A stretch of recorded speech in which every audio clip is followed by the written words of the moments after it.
Hey guys, Enzo the Grease Geek here. Today I'm going to be showing you how to do an oil change on this Chrysler 300. We go ahead and open the old hood up. Oil cap right here. Go ahead and take this off. Alright, I always make sure, this is what I do personally. You got the hood latch release right here. Now say you're rushing, you got to do this oil change. I like to put the oil cap right here because if we shut the hood, it's not going to be able to shut properly because you got this in place. So hopefully you don't slam hoods and break the oil cap and got to replace the oil cap, but that shouldn't be an issue if you're not that guy. So just keep that in mind. All right, so we're going to go ahead and lift up this car now.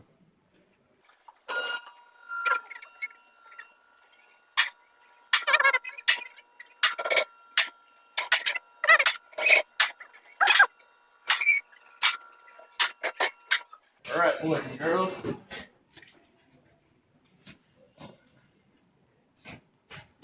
You're going to see underneath here, this is a very easy oil change to do.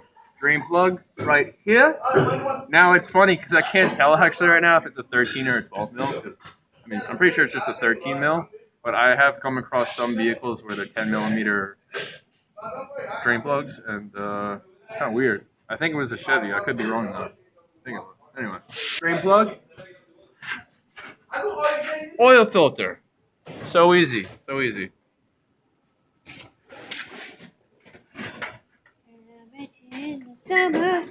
Guys, we got our raised oil pan ready.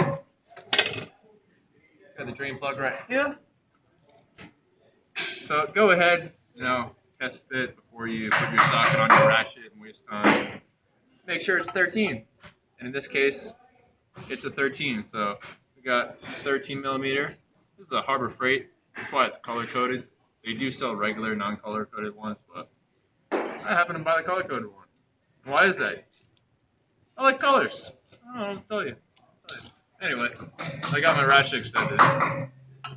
Make sure it's unloosened. And one hand is usually all you need. I like to just press forward. That's it. You start the loosening process.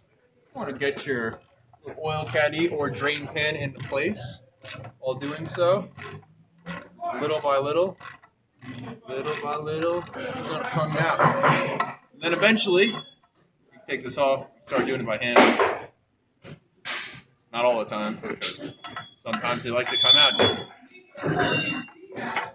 Keep going, keep going, keep going. And then you'll get to a point where you start seeing oil slowly come out of the threads. And you start to hand loosen it. Like so. And then boom.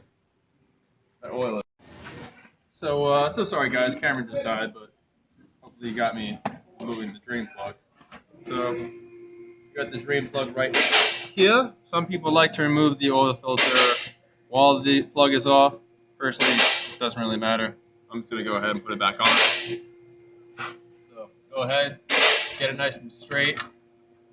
Start turning it by hand. Turn it by hand as much as you can. That's what I like to do. And that's about as much as I can turn it by hand. Ratchet, put it on tighten. Start the ratcheting process. Keep on going. Now if you see I have it extended, if you want, you don't want to put as much torque on it because the more leverage you have, the more torque you're going to put on by hand. I got a quick release. I'm just going to put it to about here. Comfortable. It's actually as far as it goes in. Start going. When we snug it up, you don't want it too tight. You don't want to strip the bolt. Go ahead. I like to hold the drain pan, get a nice feel for it. And once you feel a good amount of resistance, you just stop tightening it. And it's tight. Plus you have pressure in there too, so pressure, push on the threads and all that. It's gonna hold it in place anyway. I've had some pretty loose drain plugs come in here, and it's surprising what you'll see as far as how loose they actually are, and then how much oil is in them. How did this oil not come out? I don't know. Stuff happens. Anyway, I'm gonna go get me some oil filter pliers now. All right, guys, we got some oil filter pliers now. Come over here, cameraman. You can see right here, we got the oil filter. I'm gonna go ahead and grip it like so. Get a nice squeeze on her. Start to maneuver counterclockwise. This one's on there pretty tight. You really don't need to get it on there that tight. I know some people like to use all their strength and get these on there, but truly it's unnecessary because you could have the risk of a double gasket, which is when the old gasket sticks on there, and then you put the new oil filter on, and you have two gaskets on there. So you're going to have an insufficient seal. And then when you start the vehicle, oil starts to leak, and it's bad. So as you can see here, back up a little bit, cameraman. Now I've cracked it loose. You can now spin it by hand. A lot more oil is going to come out. Now, I usually don't do this unless this pan is raised up, but I'm going to do it, so just back up a little bit. I'm just going to crank it off all the way so it fully comes off.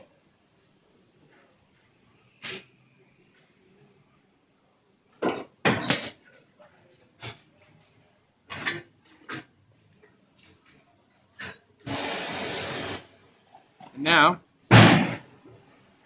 we grab the new oil filter. Make sure you got some oil on your fingers.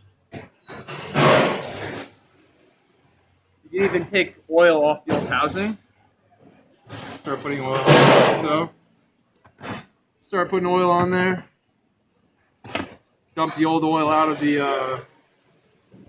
old filter. Dump it onto another filter if you've done previous oil changes.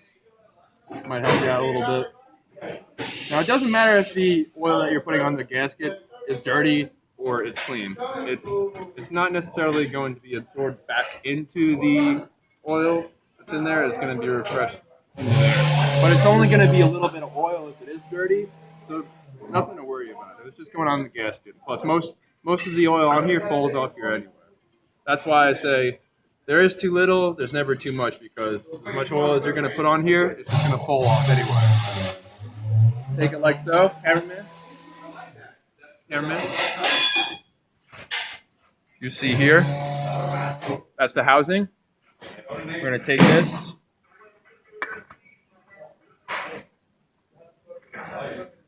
Start twisting her on there. Don't worry about it. Start twisting it, twisting it, twisting it, twisting it. Do you have a shop towel? Now, what is good is to use a shop towel, like this one here. That way you can get a better grip on it, on the filter, and start spinning it into place.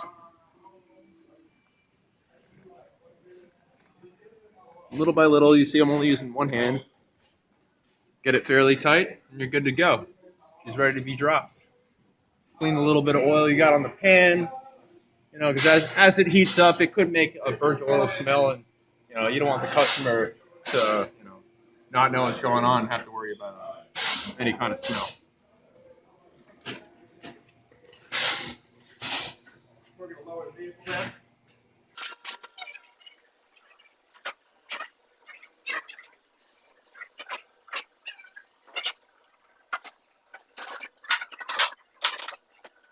So this car gets 6 quarts of 5W30, so that's exactly what we're going to be putting in the vehicle right now.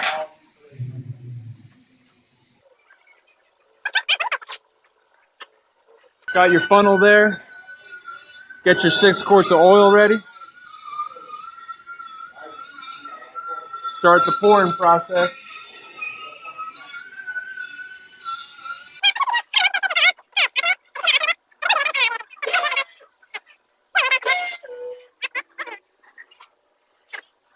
Gotta get the hole, man. Close it off. Remove your funnel. Any oil that you happen to get around the outside, it's bound to happen. Like I got some here on the airbox. Rub that in. Really good plastic polisher. Very good plastic polisher. Probably wouldn't know, more like a DIY thing. Do it yourself, bro. Anyway, get that off there. Now you got your oil cap right here, where we last put it. Pick that up, put it on, like so. Now, I like to do so I don't touch the paint if I got like oil on my gloves like I do here. It's actually a lot easier. A car like this has a hood latch. Do it just like this. Ready? That's it. You don't got to touch the paint. How awesome is that? Super neat. Now we're going to go ahead, we're going to turn on the vehicle and reset the oil light. Alright guys, now we're back in the vehicle. I want to go ahead and complete the oil change. This car, specifically, there's some 300s that do have an oil reset, but this one does not have an oil reset. Actually, my Fiat, Chrysler, if you will, has an oil reset, which is the gas bill. You're gonna hit, you put on accessories, as not all the way on. Don't turn your car all the way on, but put it to where the accessories are only on. Hit the gas pedal 3 times within 5 seconds, then you turn the vehicle on. Now this car, however, does not have one, so we're just gonna throw an oil reminder ticket in there, and that'll be it. So you're gonna go ahead now, turn her on, if you'll see here on the dash, this trip going through, no oil messages, as you can see. So I'll just leave it there. And now, you have just seen how to do an oil change on a Chrysler 300. Hope you enjoyed the video. Thanks for watching. Bitch, I wanna party like Chris Farley.